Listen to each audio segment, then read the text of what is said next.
अगर आप लोग मटर की खेती करने जा रहे हैं तो आप लोगों को बुआई करने से पहले दो काम करने चाहिए।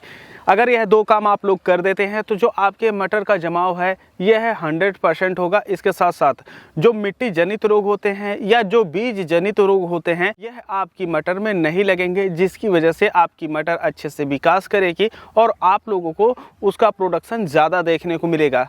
तो यह जो दोनों काम है यह बहुत ही आसान है और इन आसान कामों को कई किसान करते नहीं हैं, जिसकी वजह से उनकी मटर में ज़्यादा रोग लगते हैं। तो आइए हम आप लोगों को बताते हैं कि यह दो काम क्या हैं और आप लोगों को किस तरीके से करने चाहिए। देखिए, जब हम मटर की बुआई करने जाते हैं तो एक चीज़ का विशेष ध्यान रखते हैं कि हमारे खेत में भरपूर नमी होनी चाहिए, तभी जा कर के हमारी मटर का जमाव होता है। तो जब हम मटर की बुआई कर देते हैं अच्छी नमी वाले खेत में भी, तो उसके बाद हफ्ते 10 दिन बाद जो हमारी मटर है इसका जमाव देखने को हमें मिलते हैं।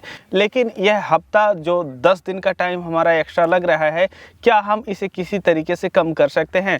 तो देखिए, जब आप लोग बुआई करते हैं मटर के जो बीज होते हैं खेत में पड़ते हैं, तो जो आपके खेत में नमी होती है, तो जो मटर का बीज होता है इसे नमी को अपनी तरफ आकर्षित करना शुरू करता है। तब जा कर के जब यह पूरी तरीके से मटर के बीज फूल जाते हैं तब इसे संकेत मिलता है कि अब जमाव का टाइम आ गया है, तब जा कर के इसमें अंकुरण होते हैं। लेकिन क्या हो, ये जो नमी खींच रहा है मिट्टी से उसे हम भरपूर तुरंत दे दें।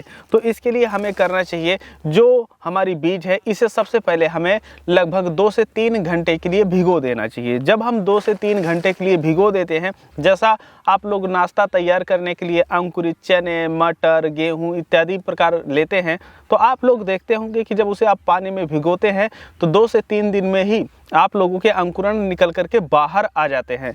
तो सेम उसी तरीके से हमें 2 से 3 घंटे के लिए जो मटर के बीज हैं इनको भिगो देना चाहिए। और जब हम भिगो देंगे तो इसे भरपूर नमी मिल जाएगी और ऐसे में जो इसका जमाव है 2 से 3 दिन में ही देखने को मिल जाएगा। तो हमारी जो मटर का जमाव है यह 100% होगा, क्योंकि जो बीज कमज़ोर रहेंगे उन्हें भी भरपूर नमी मिली हुई है, तो उनको संघर्ष नहीं करना पड़ेगा नमी के लिए। तो जमाव जो होता है 100% होता है, जल्दी होता है, जिससे जो आपकी मटर होती है यह अगेती आ जाती है। मटर की खेती 2 प्रकार से की जाती है।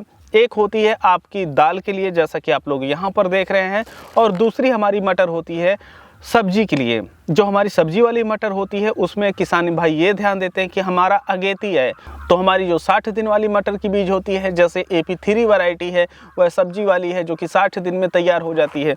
लेकिन अगर उस मटर को हम भिगो करके बुआई करें तो जो 60 दिन की मटर है वह हमारी हो जाएगी 50 दिन की मटर। तो ऐसे में 10 दिन हमारा अगेती का भी अगेती हो जाएगा, जिससे हमें जो मटर का रेट होगा यह काफ़ी ज़्यादा बेहतर देखने को मिलता है।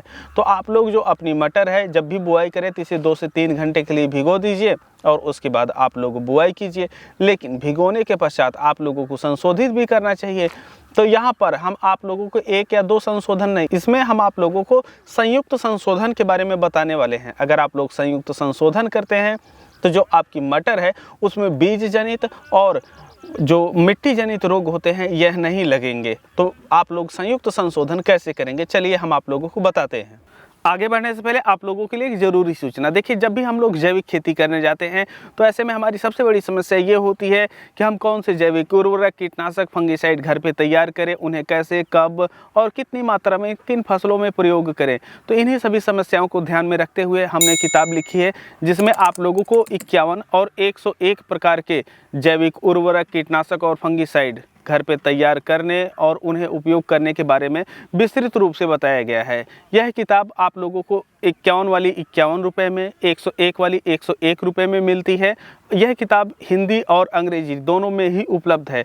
तो यह किताब अगर आप लोग खरीदते हैं तो ऐसे में आप लोगों की खेती काफ़ी ज़्यादा आसान हो जाएगी। आप लोग जो नंबर यहाँ पर आप लोगों को दिखाई दे रहा है, इसी पे आप लोगों को जो भी किताब चाहिए उसके हिसाब से पेमेंट कर दीजिए और स्क्रीनशॉट व्हाट्सएप पे भेज दीजिए और यह किताब आप लोगों को मिल जाएगी। देखिए, हमारा एक शोधन होता है फंगिसाइड से, एक शोधन होता है कीटनाशक से। जैसे अगर फंगस जनित कोई भी रोग है तो उसे हम फंगिसाइड से शोधित करते हैं, और कीटों से जनित अगर कोई समस्या हमारे खेतों में देखने को मिलती है तो हम कीटनाशक से शोधित करते हैं। लेकिन कीट और फंगस दोनों से ही समस्या ना आए, तो इस वजह से हम कीटनाशक और फंगिसाइड दोनों से शोधित कर सकते हैं। तो इसके लिए क्या करना है, जैसे हमारे पास अगर 1 किलो मटर की बीज है तो ऐसे में जो हमारे पास कार्बेंडाजिम है यह हम प्रयोग कर सकते हैं। देखिए, आप फंगीसाइड कौन कौन सी ले सकते हैं। फंगीसाइड आप लोग कार्बेंडाजिम, मैंकोजेब, कॉपर ऑक्सीक्लोराइड इत्यादि प्रकार की जो फंगीसाइड आती है इन्हें आप ले सकते हैं। इसकी जो फंगीसाइड की मात्रा है कार्बेंडाजिम, मैंकोजेब की, वह मटर के लिए लगभग 2 से 3 ग्राम प्रति किलो के हिसाब से रहेगा। तो हमें यहाँ पर लगभग 1 किलो जो हमारी मटर है उसके लिए हम यहाँ पर लगभग 2.5 ग्राम के करीब फंगीसाइड ले रहे हैं। और वहीं पर कीटनाशक से शोधित करने के लिए कौन से कीटनाशक का प्रयोग कर सकते हैं। आपका आता है इमिडाक्लोप्रिड और इसके साथ साथ फिप्रोनिल, थायमेथाक्साम। लेकिन अगर आप लोग इमिडाक्लोप्रिड से संशोधित कर रहे हैं तो ऐसे में जो इसकी मात्रा रहती है 1.5 से 2 ml मटर के लिए आप लोग प्रयोग कर सकते हैं। और इसे शोधित करने के पश्चात आप लोग बुआई कर सकते हैं। तो हमारे पास इमिडाक्लोप्रिड है, इसे हम लगभग 1.5 ml ले लेते हैं। यहाँ पर इस तरीके से हम डाल दिए हैं। अब हमारी फंगीसाइड और कीटनाशक दोनों पड़ गए हैं। लेकिन आप लोगों को एक चीज़ बताते चले कि आप लोग सोच रहे होंगे कि हम यहाँ पर कीटनाशक से शोधित कर रहे हैं और हम जैविक जो किताब लिखे हैं वह जैविक के ऊपर है। तो देखिए, अगर आप लोग जैविक खेती करते हैं तो आप लोग उस किताब को ले लीजिए। उसमें शोधित करने के कई तरीके बताए गए हैं, जिसमें आप लोगों को उसमें कई प्रकार के फंगीसाइड और कीटनाशक बताए गए हैं। आप उनसे शोधित कर सकते हैं। जैसे आपका गौमूत्र है, नीम का तेल है, इत्यादि प्रकार से उसमें कब क्या कैसे करना है वो भी बताया गया है। तो आप वो जैविक वाली किताब ले लीजिए, जैविक में जो भी बताया गया है उसके हिसाब से संशोधित कर लीजिए। तो इस तरीके से दोनों चीज़ें डालने के पश्चात आप लोगों को अच्छी तरीके से मिक्स करना है। और आप लोग देखेंगे कि यह जो हमारी बीज है यह पूरी तरीके से एकदम शोधित हो जाती है। आप लोग देखते रहिए। ये जो बीज है ना, काफ़ी ज़्यादा प्रीमियम लगने लगती है। जैसे लगता है कि आप लोग जो कंपनी का बीज खरीदते हैं, लगता है कि वाह क्या प्योरिटी इसमें है, कितनी बढ़िया बीज है। तो अब आप लोग देखिए, ये जो बीज का कलर है कितना ज़्यादा बदल गया है। तो इस तरीके से जो हमारी मटर की बीज है यह शोधित हो गई है। अब यह जो हमारी मटर की बीज है इस तरीके से शोधित करने के पश्चात जब हम अपने खेतों में बुआई करते हैं तो जो फंगस और कीट जनित रोग होते हैं वह हमारी मटर की फसल में नहीं लगते हैं और हमारी जो मटर है यह अच्छी तरीके से विकास करती है और हमें एक बेहतर उत्पादन देती है। तो यहाँ पर हम आप लोगों को रासायनिक से बताए हैं, जैविक से करना चाहें तो आप लोग बताइए, उसके ऊपर भी वीडियो हम लेकर के आएंगे। और इसके साथ साथ संपूर्ण जानकारी के लिए आप लोग जो जैविक की किताब है 51 और 101 की दिए गए नंबर पर संपर्क करके खरीद सकते हैं।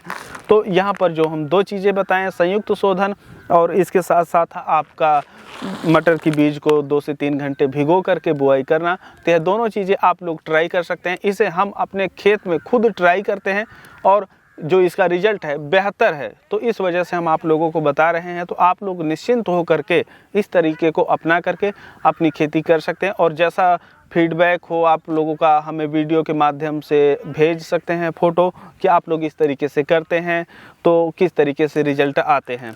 बाकी इस वीडियो को हम समाप्त करते हैं, मिलते हैं आप लोगों से एक नए वीडियो में। तब तक के लिए चलते हैं। जय जवान जय किसान।